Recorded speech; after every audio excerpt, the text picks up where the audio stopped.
Hello friends, welcome back on my YouTube channel. This is Aryan sir. तो आज हम पढ़ेंगे प्रेजेंट परफेक्ट के बारे में। और प्रेजेंट परफेक्ट के बारे में पहले हम आपको बता दें कि जो आजकल हम चैटिंग कर रहे हैं व्हाट्सएप और फेसबुक पर, जो आजकल चैटिंग हो रही है, तो किसी को भी कोई भी हेलो सेंड कर देता है, कोई किसी को हाय सेंड कर देता है। मतलब अंतर क्या है, किसको हेलो सेंड किया जाता है और किसको हाय सेंड किया जाता है। मतलब ऐसा नहीं है कि किसी को मन किया हेलो सेंड कर दिया और जिसको मन किया हाय हाय सेंड कर दिया।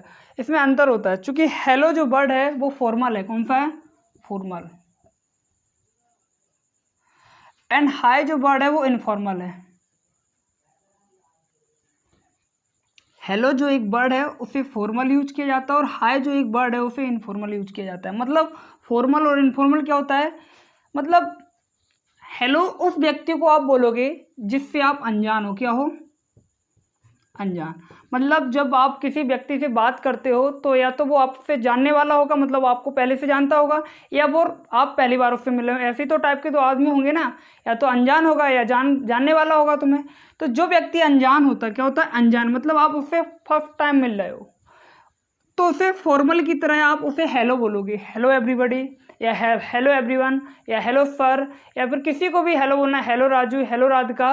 तब उस राजू, उस राधिका को, या उस सर को, या उस एवरीबॉडी को, किसी को भी बोलना है, वह अनजान होगा आपके लिए। क्या होगा? अनजान। मतलब अनजान व्यक्ति से जब आप बात स्टार्ट करते हो तो फॉर्मल तरीके से आप क्या बोलते हो? हेलो। बट जब आप किसी व्यक्ति को जानते हो, पहले से नॉन है, पर्सन परिचित है, जब आप उसको हेलो नहीं बोलोगे, उसके क्या बोलोगे? हाय। हाय रानी, हाय हाय सावित्री, या फिर hi Savita, whatever comes in your mind. मतलब हाय सर, कुछ भी, हाय मैडम, किसी को भी हाय सर, हाय मैडम, हाय राधिका, या हाय राजू, किसी के साथ आप हाय लगा सकते हो, किसी के साथ भी हेलो लगा सकते हो। अंतर ये है कि एज अ फॉर्मल आप हेलो यूज करोगे और एज अ इनफॉर्मल आप हाय यूज करोगे। फॉर्मल मतलब जो अनजान व्यक्ति से जब आप बात स्टार्ट करते हो तो उससे हेलो, चैटिंग करो या फिर बात स्टार्ट करो तो हेलो करके आप कर सकते हो। आई होप ये क्लियर हुआ होगा, क्योंकि ये व्हाट्सएप पे और फेसबुक पे आजकल चलता है, कोई भी किसी को भी हेलो हाय कर देता है, बट इसके रूल्स होते हैं। तो आई होप ये क्लियर हुआ होगा। तो आज का जो हमारा टॉपिक है, रियल टॉपिक है, वो है प्रेजेंट परफेक्ट। तो प्रेजेंट परफेक्ट के बारे में आज हम देखेंगे। तो सबसे पहले क्या होता है प्रेजेंट परफेक्ट की पहचान। तो पहचान की बात करें तो पहचान बोर्ड पर लिखी हुई है कि प्रेजेंट परफेक्ट की जो पहचान है, क्या लिखा है कि जिन वाक्यों की क्रियाओं के अंत में क्या लिखा होना चाहिए? चुका है, चुकी है, चुके हैं, अथवा या है, ई है, ये हैं आदि शब्द आए, तब हम प्रेजेंट परफेक्ट का यूज करते हैं। क्योंकि यहाँ पे आ का डंडा है, ऐसा भी हो सकता है, या ई की मात्रा है, ऐसा भी हो सकता है कॉन्सेप्ट, कोई दिक्कत नहीं है। अब हम क्या करते हैं कि प्रेजेंट परफेक्ट का मतलब यूज कहाँ होता है, ये देख लो। पहले सिचुएशन ये समझ लो कि जस्ट अभी कोई एक्शन जस्ट अभी अभी आपने फिनिश किया है, तब हम वहाँ पर प्रेजेंट परफेक्ट का यूज करते हैं। जैसे अभी हमने लिखा है तो हम कह सकते हैं कि मैं इसे लिख चुका हूँ। तो इसको जब हम बोलेंगे इंग्लिश में तो आई हैव रिटन इट, ऐसे तो बोलेंगे। अभी हम आपको लास्ट में बताएंगे कि प्रेजेंट परफेक्ट और पास्ट इंडेफिनिट में और पास्ट परफेक्ट में अंतर क्या है, वो हम आपको क्लियर कर देंगे। बट आप पहचान देख लो पहले। अगर इसके हम हेल्पिंग वर्ब की बात करें तो इसकी हेल्पिंग वर्ब होती है हैज एंड हैव। अगर इसके हम एमबी की बात करें, मतलब मुख्य क्रिया की, तो इसमें हमेशा थर्ड फॉर्म का यूज किया जाता है। कौन सी फॉर्म? Third form. मतलब परफेक्ट कोई सा भी हो, चाहे प्रेजेंट पास्ट फ्यूचर, तीनों परफेक्ट में वर्ब की हमेशा थर्ड फॉर्म यूज होता है। मतलब थर्ड फॉर्म का मतलब B3। थर्ड फॉर्म का मतलब क्या होता है? B3, मतलब तीसरी अवस्था। और हैज और हैव दो हेल्पिंग वर्ब लगाते हैं। जब सब्जेक्ट सिंगुलर हो, क्या हो? सिंगुलर सब्जेक्ट के साथ क्या लगाओगे? हैज। एंड प्लूरल सब्जेक्ट के साथ क्या लगाओगे? हैव। ये भी कॉन्सेप्ट क्लियर हुआ कि हैज कहाँ लगाना है और हैव कहाँ लगाना है। जब सब्जेक्ट आपको सिंगुलर दिखे तब आप वहाँ पर हैज को यूज करोगे, और जब सब्जेक्ट प्लूरल होगा तो हैव को यूज करोगे। अब सिंगुलर सब्जेक्ट क्या होता है, प्लूरल क्या होता है, ये आपको पता नहीं है तो आप पिछली वीडियो देख लो, वीडियो डली हुई है। सब्जेक्ट सिंगुलर क्या होता है, प्लूरल क्या होते हैं, और स्ट्रक्चर भी कौन कौन होते हैं, वो भी सब डले हुए हैं। तो इतना क्लियर हुआ है आपको कि हेल्पिंग वर्ब क्या है, मेन वर्ब क्या है, पहचान क्या है। अब हम देखते हैं क्या एग्जाम्पल, क्या एग्जाम्पल। जैसे कि अभी चूंकि हम छोटे छोटे एग्जाम्पल देखेंगे, अभी उसके बाद फिर हम एक और स्टेप बढ़ेंगे, उसके बाद एक और स्टेप बढ़ेंगे। ओके, तो एग्जाम्पल नंबर फर्स्ट है कि मैं खाना खा चुका हूँ। मतलब मैं खाना खा चुका हूँ, मतलब क्या है कि मैं अभी खाना खा चुका हूँ। नेक्स्ट देखते हैं एग्जाम्पल, क्या आपने कभी ताजमहल देखा है? क्या आपने कभी ताजमहल देखा है? चलो दो ही एग्जाम्पल पहले बना ले रहे हैं। सबसे पहले सेंटेंस को हम पढ़ते हैं कि मैं खाना खा चुका हूँ, चूँकि चुका है लिखा है, वर्ब के अंत में लिखा है, देखा है आ का डंडा है लिखा हुआ है, और वर्ब के अंत में ही लिखा है नॉर्मली। तो कौन सा टेंस हुआ? प्रेजेंट परफेक्ट हुआ। क्योंकि प्रेजेंट परफेक्ट में क्या होता है कि काम अब तक, मतलब कि उसका प्रेजेंट में क्या होता है, प्रभाव दिखाई देता है। मतलब मैं खाना खा चुका हूँ, मतलब अभी तक मैंने खाना खा लिया, मतलब ऐसा सेंस होता है कि अब तक, मतलब जस्ट अभी खाना खा चुका हूँ, मतलब जस्ट अभी कोई काम जब आप ख़त्म करते हो तब हम प्रेजेंट परफेक्ट का प्रयोग करते हैं। तो खाना खाने का काम जस्ट अभी हुआ, इस सेंस को दिखाते हैं, और तभी हैज हैव का यूज करते हैं। तो चूंकि सेंटेंस पॉजिटिव है तो पॉजिटिव का स्ट्रक्चर हम बता चुके हैं आपको कि सबसे पहले सब्जेक्ट, चूंकि सब्जेक्ट आई है, उसके बाद हेल्पिंग वर्ब, ये भी बता चुके हैं कि आई कब प्रेजेंट में कब मतलब सिंगुलर होती है और कब प्लूरल होती है। चूंकि आई प्रेजेंट में कैसी होती है, प्लूरल, तो क्या यूज करेंगे, हैव, सब्जेक्ट, उसके बाद हेल्पिंग वर्ब। अब नंबर आता है किसका, मेन वर्ब का। चूंकि वर्ब की कौन सी फॉर्म यूज करेंगे, हम थर्ड फॉर्म यूज करेंगे। तो ईट की थर्ड फॉर्म क्या होती है, ईटन।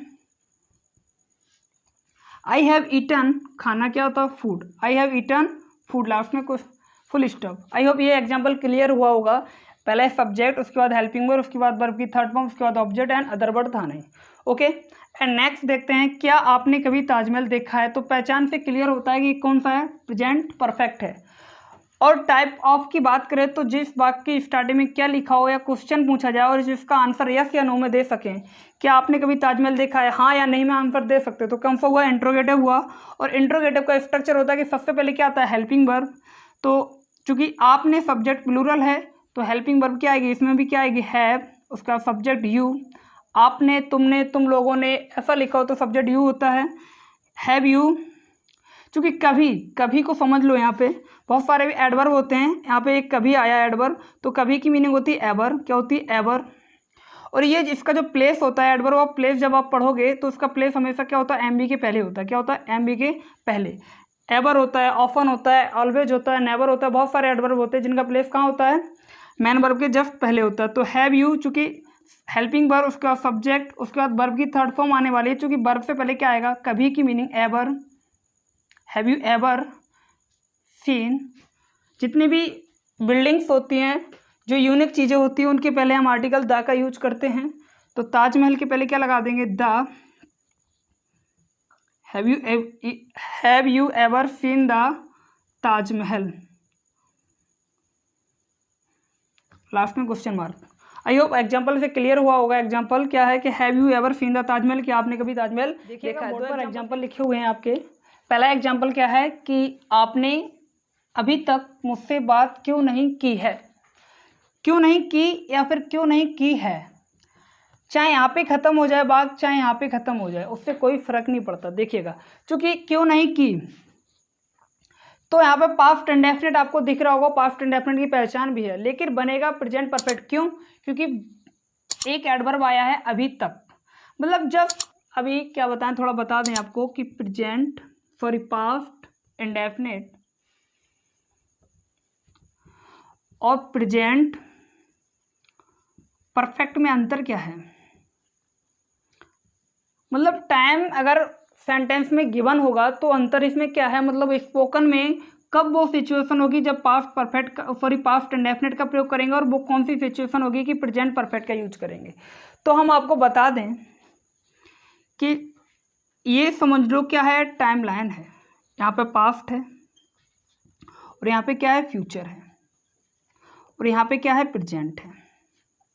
ओके, अब क्या होता है कि प्रेजेंट में अभी लगभग कितना बजा है, लगभग मान लो 10 बजा है, कितना बजा, 10 बजा है, तो 10 से पहले कितना बजेगा, 9 बजेगा, मतलब यहाँ पे कहीं, ऐसा समझ लो। तो बचपन से लेकर, मतलब जब से आपका जन्म हुआ है, मतलब जन्म से लेकर अब से लगभग 1 घंटे पहले के बीच में जो भी आपने काम किए हैं उनको बताने के लिए आप एकमात्र टेंस का यूज करोगे, पास्ट इंडेफिनिट। पहचान चाहे प्रेजेंट परफेक्ट की हो, चाहे पास्ट परफेक्ट की हो, चाहे पास्ट इंडेफिनिट की हो, पहचान के ऊपर डिपेंड नहीं करना। जब आप सेंटेंस में टाइम गिवन हो, मतलब काम कब हुआ है अगर दिया गया है ऐसा और उससे क्लियर हो रहा है कि मतलब जब से आपका जन्म हुआ है और आपसे लगभग 1 घंटे पहले अगर वो काम हुआ है इन टाइम पीरियड के दौरान, तो आप पास्ट इंडेफिनिट बनाओगे। और जो 1 घंटा बचा है और प्रेजेंट में, मतलब काम तो दोनों में हो जाते हैं, काम फिनिश दोनों में वाक्यों में हो जाते हैं, पास्ट इंडेफिनिट में भी और प्रेजेंट परफेक्ट में भी। बट अंतर यही है कि लॉन्ग पास्ट जो होता है उसे पास्ट इंडेफिनिट बनाते हैं और जो शॉर्ट पास्ट होता है, मतलब जस्ट अभी अभी जो काम हुआ है, चूंकि पास्ट तो हर एक सेकेंड पास्ट है, बट जो जस्ट अभी अभी हुआ है, जैसे कि आपने अभी तक मुझसे बात क्यों नहीं की, मतलब अभी तक, मतलब कि अभी तक क्या है ना, प्रेजेंट में उसका क्या है, असर है। जैसे कि यहाँ पे शिवम ने अभी अभी गाना गाया है, मतलब काम क्या हो, गाना गाने का हो चुका है, चूंकि पास्ट में हो चुका है, लेकिन अभी अभी हुआ, क्या हुआ, जस्ट अभी। तो ऐसी सिचुएशन के लिए हम क्या बनाते हैं, प्रेजेंट परफेक्ट। क्योंकि जो 1 घंटा बचा है इसको बताने के लिए, जस्ट अभी अभी बताने के लिए हम प्रेजेंट परफेक्ट का प्रयोग करते हैं। लाइक दैट एक एग्जांपल और बता दे रहे हैं आपको, तेज हो गया।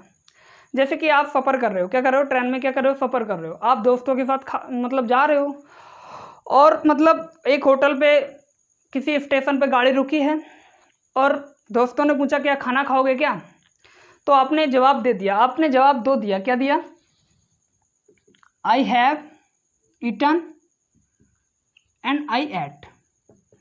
अगर इंग्लिश में कहोगे तो या तो ये कहोगे कि मैं खाना खा चुका हूँ या मैंने खाना खा लिया है।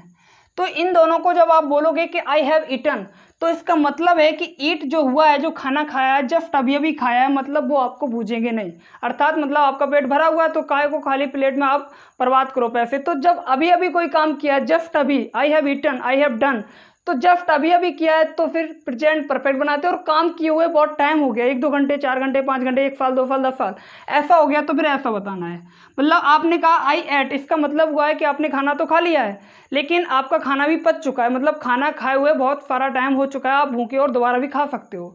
तो आई होप क्लियर हुआ होगा कि आई हैव ईटन और आई एट में अंतर क्या है, वही अंतर इसमें है।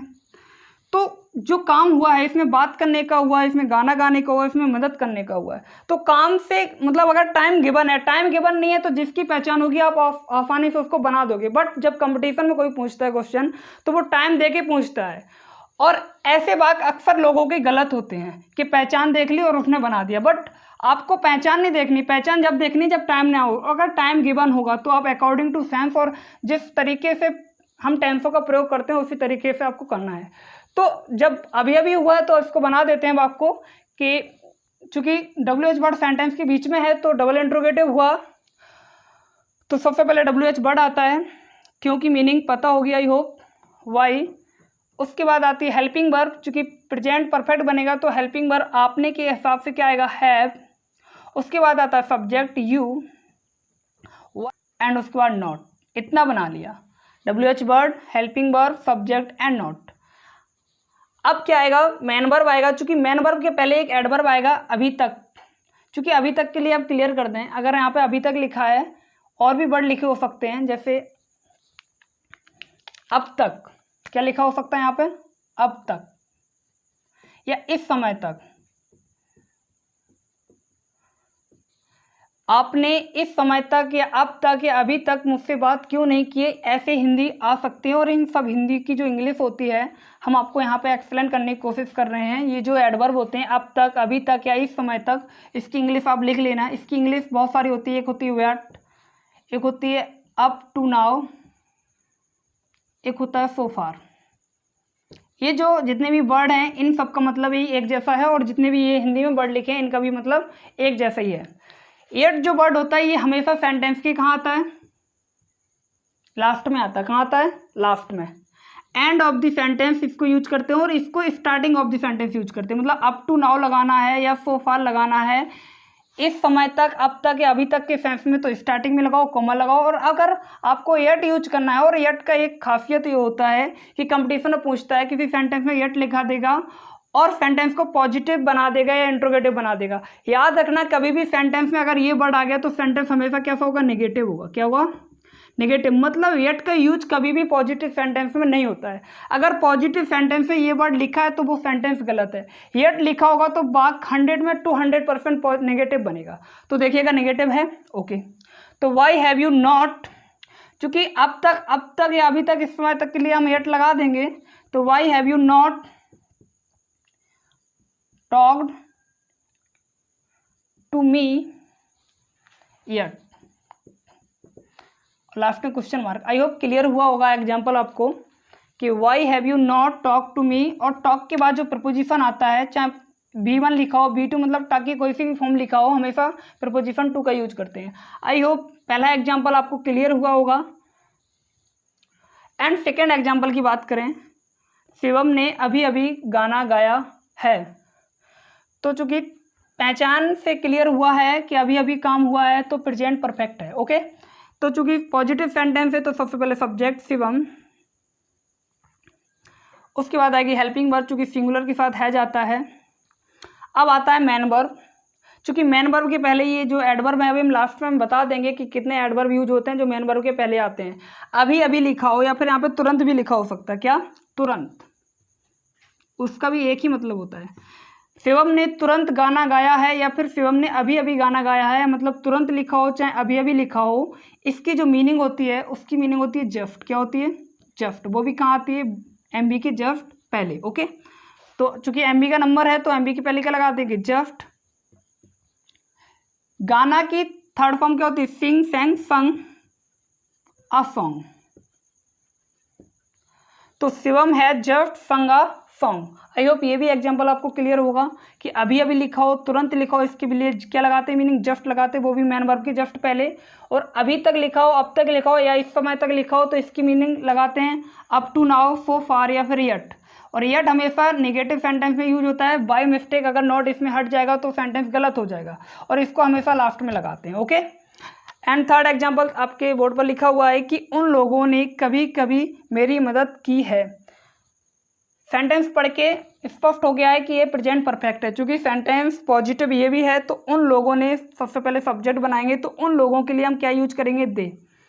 बे लिखा है या बे लोग लिखा है, आपको एक जो मतलब सब्जेक्ट होते हैं जितने भी आपको बता चुके हैं कि कौन सिंगुलर होता है कौन प्लूरल होता है, और ऐसे वर्डों के लिए दे पीपल नहीं लगाते हैं, तो उन लोगों के लिए क्या लगाएंगे, दे। उसके बाद हेल्पिंग वर्ब हैव, हेल्प की थर्ड फॉर्म हेल्प्ड मी, कभी कभी। और कभी कभी, कभी कभी के लिए मीनिंग क्या लगाते हैं, सेल्डम भी होता है। सेल्डम मतलब क्या होता है, एक एडवर्ब होता है। सेल्डम मतलब होता है कभी कभार। बट अगर कभी कभी वर्ड लिखा है तो उसके लिए एक वर्ड होता है ओकेशनली, मतलब होता है इसका मतलब कभी कभी, कभी कभी। वर्डों पे ध्यान देना, यहाँ पे लिखा था अभी अभी तो लगाया था जस्ट, यहाँ पे लिखा है कभी कभी तो इसकी मीनिंग लगाएंगे लास्ट में ओकेशनली। आई होप एग्जाम्पल आपको क्लियर हो चुका होगा कि उन लोगों ने कभी कभी मेरी मदद की है, तो they have helped me occasionally. देखिए अगर बोर्ड पर कुछ एडवर्ब लिखे हुए हैं, ये जो एडवर्ब होते हैं अगर ये सेंटेंस में लिखे हैं, अभी कंपटीशन का जब भी आप एग्जाम देने जाओगे, air force, navy, NDA, SSC, MTS, किसी भी जब इंग्लिश पूछी जाती है, टेट, सुपर टेट, जब आप किसी की एग्जाम देने जाओगे तो एक सेंटेंस लिखा होगा, टाइम एंड टेंस से एरर पूछा जाता है। अगर सेंटेंस में ये वर्ड लिखे हैं up to the present, so far, recently, lately, already, just, yet, तो इन वर्डों को हमेशा किसमें यूज किया जाता है, प्रेजेंट परफेक्ट में यूज किया जाता है। मतलब अगर सेंटेंस में येट लिखा है और हेल्पिंग वर्ब और किसी टेंस की लिखी है तो वो सेंटेंस गलत है, यहाँ से पकड़ते हैं उसकी एरर। अगर सेंटेंस में जस्ट लिखा है या अप टू द प्रेजेंट लिखा है, मतलब इस समय तक, इस समय तक या वर्तमान समय तक, ऐसा भी कह सकते हो, वर्तमान समय तक। सो फार मतलब अब तक होता है, सो फार और येट अभी बताया था। और एक और वर्ड होता है up to now, up to now. इन सब का मतलब यही होता है अभी तक। रिसेंटली और लेटली दोनों का मतलब क्या होता है, हाल ही में, हाल में या हाल ही में। मतलब खबर जब आती है कि हाल ही में ये हादसा हो गया, ये हो गया, तो उसके लिए बड़े यूज होता है रिसेंटली या लेटली। तो ये जो वर्ड एडवर्ब जितने भी होते हैं ये हमेशा किस में यूज होते हैं, प्रेजेंट परफेक्ट में। तो कभी भी आपको जब आप किसी कंपटीशन के एग्जाम देने जाओगे तो इन वर्डों को लिख लेना कि yet, already, just, up to the present, lately, recently, so far और अप टू नाउ। इन सब की हिंदी भी पता है आपको, और ये वर्ड कभी भी आएंगे तो किस में आएंगे, प्रेजेंट परफेक्ट में आएंगे। तो आई होप ये वीडियो आपको अच्छी लगी होगी, आपने एंजॉय लिया होगा इस वीडियो में और बहुत कुछ नया सीखा होगा। तो अगर आपको रियलिटी में कुछ सीखने को मिला है तो वीडियो को शेयर ज़रूर कीजिएगा, और लाइक आप लोग नहीं करते हो तो लाइक करें और कमेंट करें, और वीडियो को ज़्यादा से ज़्यादा शेयर करें। Okay, thank you for watching this video.